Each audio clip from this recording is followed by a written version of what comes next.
ದಿನಗಳಲ್ಲಿ ಬಿಕೋ ಅನ್ನತಾ ಬೆಂಗಳೂರು ಖಾಲಿ ಮಾಡೋ ದಿನಗಳು ಬಂದೇ ಬಿಡ್ತಾ.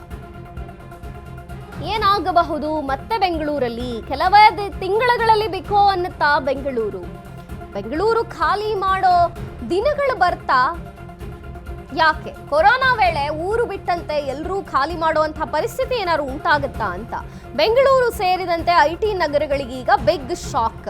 ನೆಲ ಕಚ್ಚಿದ ಐಟಿ ಕ್ಷೇತ್ರ, ಟೆಕ್ಕಿಗಳ ಭವಿಷ್ಯ ಅರೋಹರ. ಎಐ ಮುಂದೆ ಭಾರತ ಐಟಿ ಷೇರು ತಕತೈ ಅಂತ ಕುಣಿತಿದೆಯಂತೆ. ಆಂಥ್ರೋಪಿಕ್ ಎಐದಿಂದ 8 ದಿನಗಳಲ್ಲಿ 6 ಲಕ್ಷ ಕೋಟಿ ಭಸ್ಮವಾಗಿದೆ. ಷೇರು ಮಾರ್ಕೆಟ್ ಅಲ್ಲಿ ಸುನಾಮಿಯನ್ನೇ ಸೃಷ್ಟಿಸಿದೆ ಈ ಎಐ.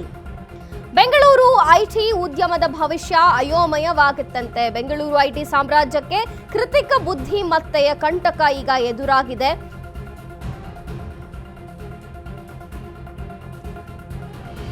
ಟಿಸಿಎಸ್, ಇನ್ಫೋಸಿಸ್ ಸೇರಿ ಹಲವು ಸಂಸ್ಥೆಗಳಿಗೆ ನಷ್ಟ ಆಗಿದೆ.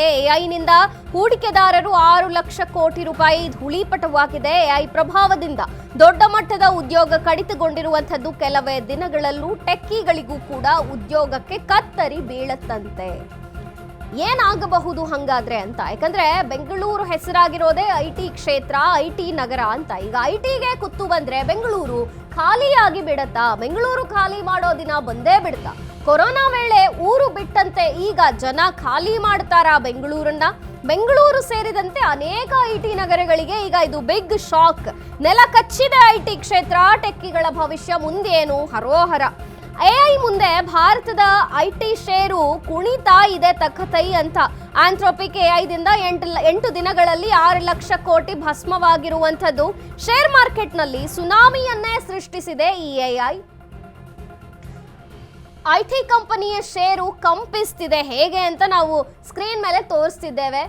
ವಿಪ್ರೋ ಮತ್ತು ಟೆಕ್ ಮಹೀಂದ್ರಾ (13%), ಇನ್ಫೋಸಿಸ್ (21%), HCL (17%), ಜೊತೆಗೆ ಟಿಸಿಎಸ್ (19%), ಇನ್ನು LTI Mindtree (11%). ಷೇರು ಕಂಪಿಸ್ತಿದೆ, ನೆಲ ಕಚ್ಚಿದೆ ಐಟಿ ಕ್ಷೇತ್ರ ಅನ್ನುವಂಥದ್ದು.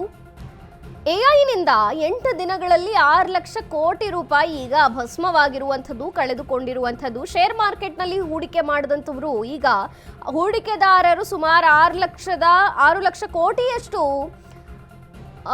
ಅನುಭವಿಸ್ತಿದ್ದಾರೆ. ಆ ಹಣ ಹೋಗಿದೆ, ಕಳೆದುಕೊಂಡಿದ್ದಾರೆ. ಎಐ ಪ್ರಭಾವದಿಂದ ದೊಡ್ಡ ಮಟ್ಟದ ಉದ್ಯೋಗ ಕಡಿತವಾಗುವಂತ ಒಂದು ಚರ್ಚೆ ಕೇಳಿ ಬರ್ತಿದೆ, ಒಂದು ಕೂಗು ಕೇಳಿ ಬರ್ತಿದೆ. ಕೆಲವೇ ದಿನಗಳಲ್ಲಿ ಟೆಕ್ಕಿಗಳ ಉದ್ಯೋಗಕ್ಕೆ ಕತ್ತರಿ ಬೀಳುತ್ತಾ ಹಂಗಾದ್ರೆ ಅಂತ. ಐಟಿ ಕಂಪನಿಯ ಷೇರು ಕಂಪಿಸ್ತಿದೆ. ವಿಪ್ರೋ ಇರ್ಬೋದು, ಟೆಕ್ ಮಹೀಂದ್ರಾ ಇರ್ಬೋದು, ಇನ್ಫೋಸಿಸ್ ಇರ್ಬೋದು, HCL ಇರ್ಬೋದು, TCS ಇರ್ಬೋದು, LIT Mindtree ಕೂಡ ಅನೇಕ ಪ್ರಮುಖ ಸಂಸ್ಥೆಗಳು, ದೊಡ್ಡ ದೊಡ್ಡ ಕಂಪನಿಗಳೇ ಈಗ ಕಂಪಿಸ್ತಿದೆ. ಐಟಿ ಕಂಪನ ಇದು ಷೇರು ಕಂಪನವಾಗ್ತಿದೆ. ಇನ್ನು ಮೇಲೆ ಏನಾಗಬಹುದು ಅಂತ. Silicon city, IT city, garden city ಅಂತ ಹೆಸರಿತ್ತಲ್ವಾ? ಹಾಗಾದ್ರೆ ಐಟಿ ಸಿಟಿ ಅಂತ ಅನ್ನಿಸ್ಕೊಂಡಂತಹ ಬೆಂಗಳೂರು, ಐಟಿ ಹಬ್ ಆದಂತಹ ಬೆಂಗಳೂರಿಗೆ ಇನ್ನು ಮೇಲೆ ಕಾದಿದೆಯಾ ಕಂಟಕ? ಬೆಂಗಳೂರನ್ನೇ ಖಾಲಿ ಮಾಡೋ ದಿನಗಳು ಬರುತ್ತಾ ಅಂತ. ಯಾಕಂದ್ರೆ ಬೆಂಗಳೂರಿನಲ್ಲಿ ಇರುವಂತಹ ಬಹುಸಂಖ್ಯೆಯ ಜನವನ್ನ ನೋಡಿದಾಗ ಅವೆಲ್ಲರೂ ಕೂಡ ಐಟಿ ಉದ್ಯೋಗಿಗಳೇ ಆಗಿದ್ದಾರೆ. ಹಾಗಾದ್ರೆ ಐಟಿ ಕಥೆನೇ ಹಿಂಗಾದ್ರೆ ಬೆಂಗಳೂರು ಖಾಲಿ ಆಗಿಬಿಡುತ್ತಾ ಅನ್ನುವಂತಹ ಪ್ರಶ್ನೆ ಕೂಡ ಮೂಡ್ತಿದೆ.